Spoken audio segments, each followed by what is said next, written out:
The port of Craignure receives the incoming ferry from Oban and has done so since the mid-1960s. With a pub, police station and tourist information centre, it's the first place the visitor will set foot off the ferry. A place to stock up with provisions and where to make local arrangements for touring and accommodation. And it's from Craignure that one of the island's main attraction operates, the Isle of Mull narrow gauge railway, the only one of its type in the Western Isles and unique in every way.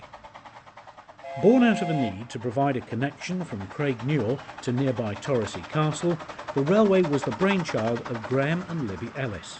Well, the first thing we did, David, Martin and I, crawled most of the way from Torresey Castle, because all through the wood was just total impenetrable jungle.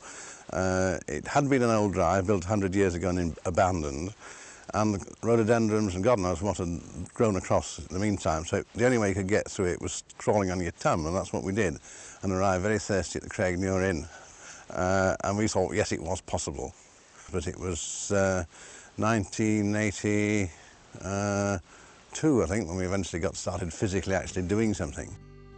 The 10.25-inch gauge railway could not be built without outside help, and by April 1982, a band of dedicated volunteers made regular trips to Mull to assist in the construction work. Those early days involved the hard labour of stabilising the railway's route and clearing undergrowth and finding a good solid base to build the railway on. Slowly but surely, the impenetrable jungle was turned into a bed to lay track, and a station site was established at Craignure.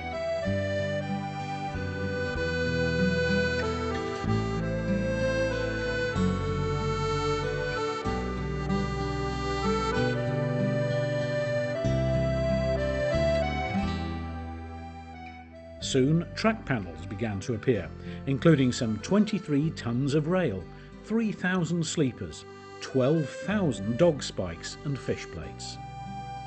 There was a need for ballast and hardcore in the early days. Torresey Beach had its part to play.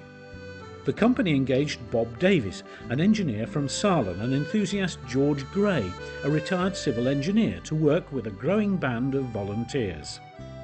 Slowly but surely, the railhead was pushed out from Torresey. A temporary quarry was established as a source for construction rock, and here the first locomotive, Bat, is seen at work.